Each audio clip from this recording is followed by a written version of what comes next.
gang, gang, gang. When I get on the record with them, I'll go, I am not gang, gang. I do not gang bang. Immediately. Because I don't like Rico. I don't like conspiracy. Right. You know, give me a homicide right now. I'll take a homicide right now before you give me that. Because, look, John Gotti will walk out the courtroom successful 3 times until they start calling him Teflon Don homicides.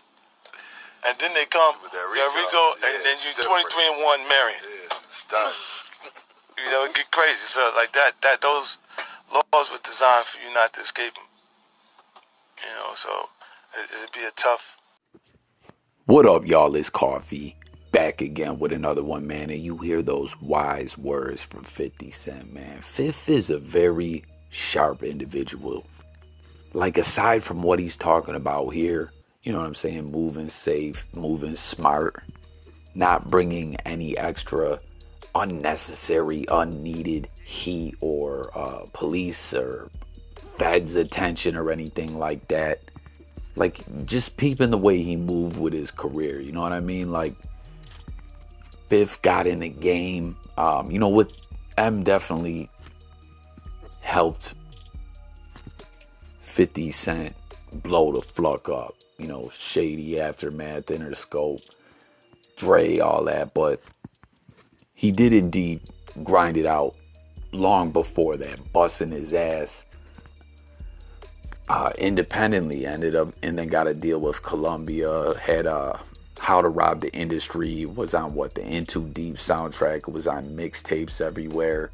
The Ghetto Koran song definitely did bring him some heat, though. That one wasn't necessarily the smartest move, right? That's a whole nother story, though. Comment what your thoughts about that, guys, and comment if you think we should do a video strictly speaking about that whole situation. Y'all remember he had a collab with J-Lo, even though she ended up, whoever called it, if it was the label that called that shot or whatever, replacing his verse with a Nas verse. All that hard work got him on the radar, as to where Eminem said, yo, let's sign this guy. I think he can make something major happen in the rap game. And, you know, he seemed to know a lot about marketing, how to market himself, how to gain and keep momentum around your career, and all the different business ventures he's like, I don't know. I just think Fifth moves very smart. Now he's in the TV world and movies and ish like that, killing the game. But getting to what we're talking about here, you heard him. That was from that Get the Strap song. This video clip that you see of him. And the lyrics that he was speaking there is what he was describing in that interview, where he's talking about, I am not gang gang, I do not gang bang. He kept it all the way official, right? I don't fuck with Rico. You know, these laws are designed for you to not win, to not escape. I don't want them problems. Y'all can have that. And what's so crazy about that is Casanova, who I just did a video about, he's all over the news, caught that Fed beef with the untouchable Gorilla Stone Nation Rico case. He took a plea. He's awaiting sentencing in December. They're saying facing 5 to 30 years. 6ix9ine was on the track. We already know what happened with him. We ain't got to, get back all into that. But these dudes had these crazy legal situations, and Fifth was like, yeah, I ain't gonna go that route. I don't know, I just feel like you gotta salute 50 Cent. He's always dropping some gems. He can be immature as fuck and petty as hell. We know this. We see it every day on Instagram, right? What does he say? He's like cancer. He can't let ish go. Like Velcro, he can't let ish slide. But he knows a thing or two about how to maneuver around and, how to not end up in these very tricky, stressful, wild situations like, this situation with the Rico and a lot of the other ish we see rappers get themselves into. Like, I know music industry isn't really 50 Cent's main focus or worry or anything like that nowadays. But I swear he should like be a consultant for artists or something like that, you know. Comment and let me know if y'all agree with that. Like Fifth could really help artists propel their career, or, you know, reignite their career if it's someone who already did that but is having trouble getting back to where they were or whatever. Who knows though? Maybe he's already doing ish like that, or maybe he don't got the time, and you know, all this other business he's got going on is more important and makes much more increments and revenue. Comment, y'all. Share your thoughts. And you heard him about Gotti, the Teflon Don. What do you say? And comment for those who follow, like you tap into Mob Week, Mob Month, or whatever every year, and you know about a lot about all that Cosa Nostra ish that went down. Like Gotti beat bodies and all kinds of trials, but that Teflon Don ish, that image where he was all over the papers being flashy and everything. Once that happened, the feds was like, yeah, we got to get this guy. And that's where the Rico laws came in. They were pretty much made to cripple organized crime, which at that time, the main focus was the Italian mafia. There's always been word like a lot of the old heads that were in the mob were pissed at Gotti for that ish, that he did that. You know, because they're all about being in the cut, making money, staying away from the heat. Like literally they were classified as a secret society, but we know nowadays that's out the window. It's wild too, the way the mob doesn't really like got no juice like that anymore these days. Like all their power has kind of dwindled with so many people getting put away forever in a day with these Rico cases or dying of old age. I mean, I know they still exist, but I don't think it is what it was before. Not even close. So comment, share your thoughts. Then real quick, y'all, we got Ludacris showing off this jet that he bought. This is just sharp, man. I don't know what he's talking about, but he said he had to get himself a graduation day present. What did Luda graduate? I haven't been following him that close as of late. I want to hear some new Ludacris music too, man. He is so dope.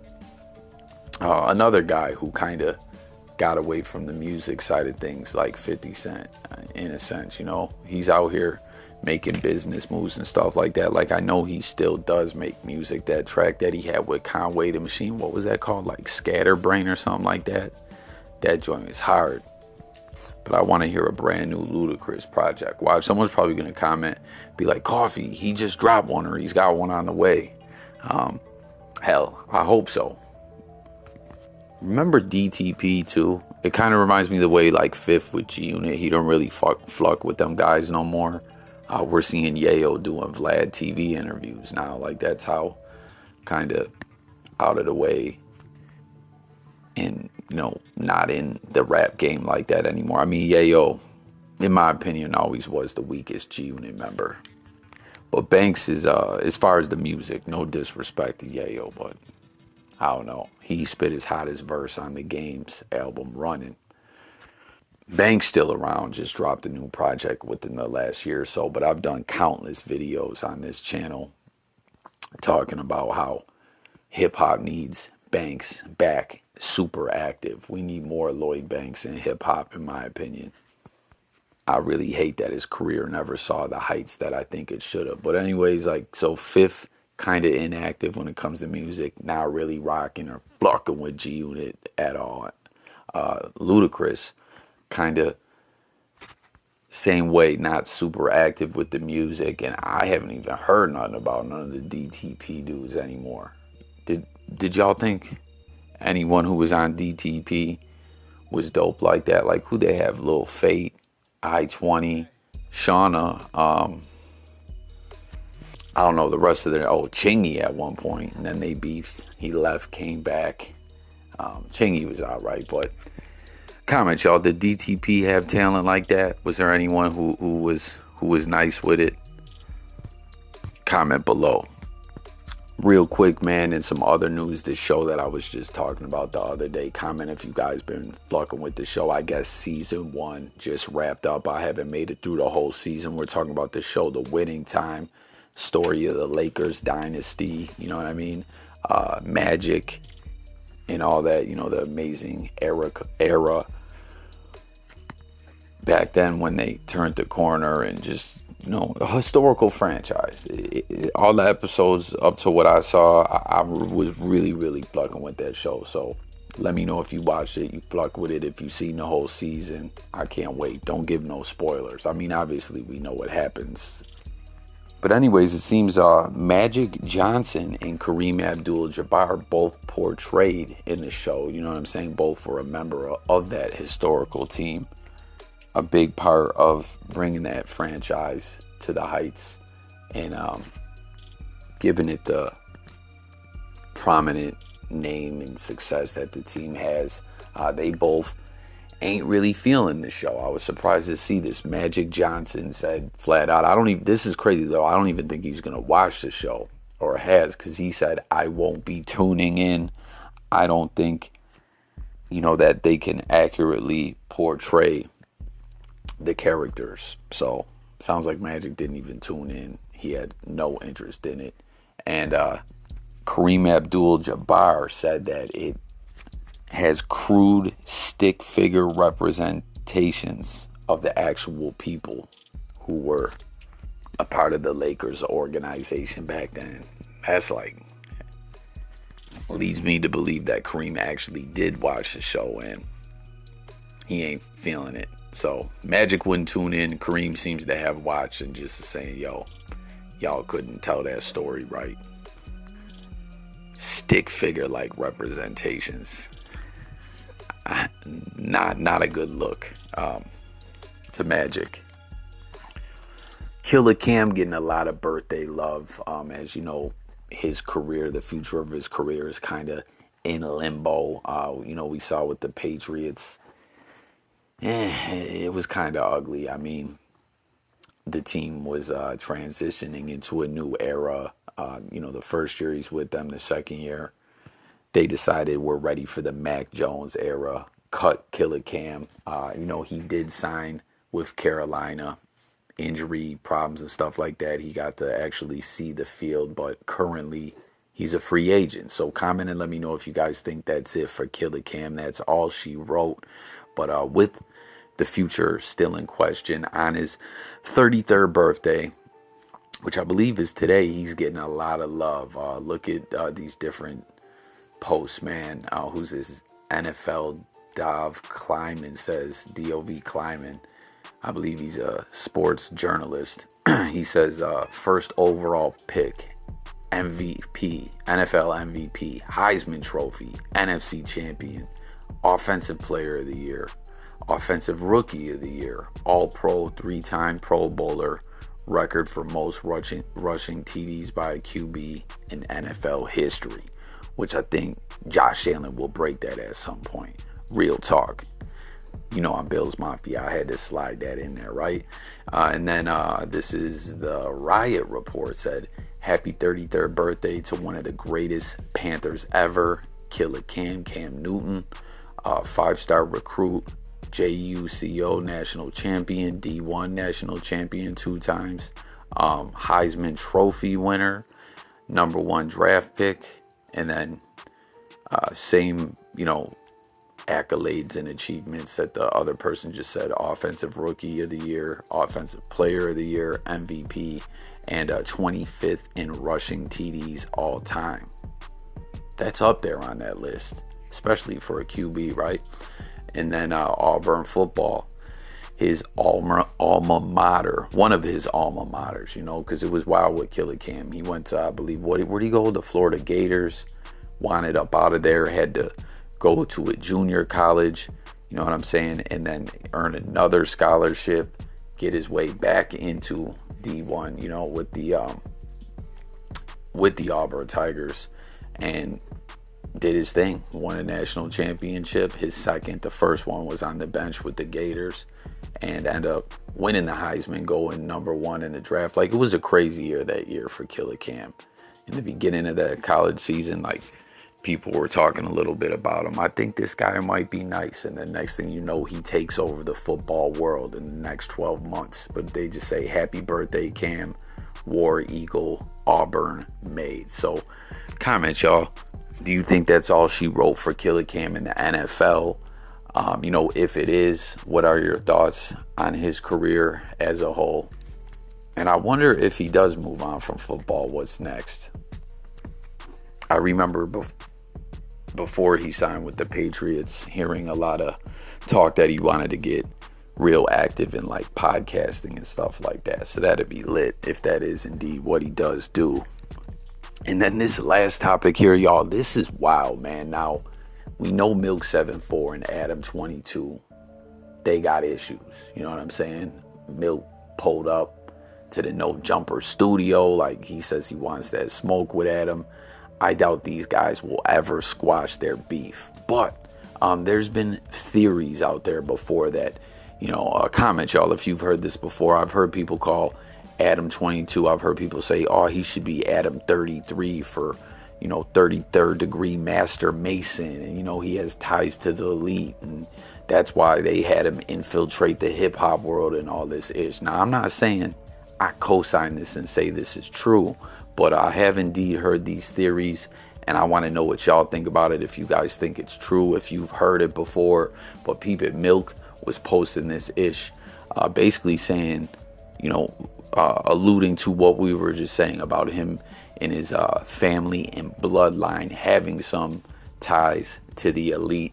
You see this one thing he posted here. It says, ADAM22's father, Philip, was pardoned by Bill Clinton for voter fraud in 2000 after serving 1.5 years. His uncle and family is highly connected to the Rockefeller family. Sorry. I said Rockefeller like Jay-Z, like Hove. Obviously, I know who the Rockefellers are. I just misspoke. My bad, y'all. And is wealthy. Allegedly, Bill Clinton accepted cash from the family for the pardons. And, it just talks about a plea agreement that his father took or whatever. Philip Joseph Grand Mason, which is crazy. People, when they used to do these videos about him being tied to the elite or whatever, they would say, yo, that sounds like Mason. You know what I mean? But it says he pled guilty to one count. Information charging him with utilizing the mail system to defraud Nashua, New Hampshire citizens of their right of the honest services of their public officials.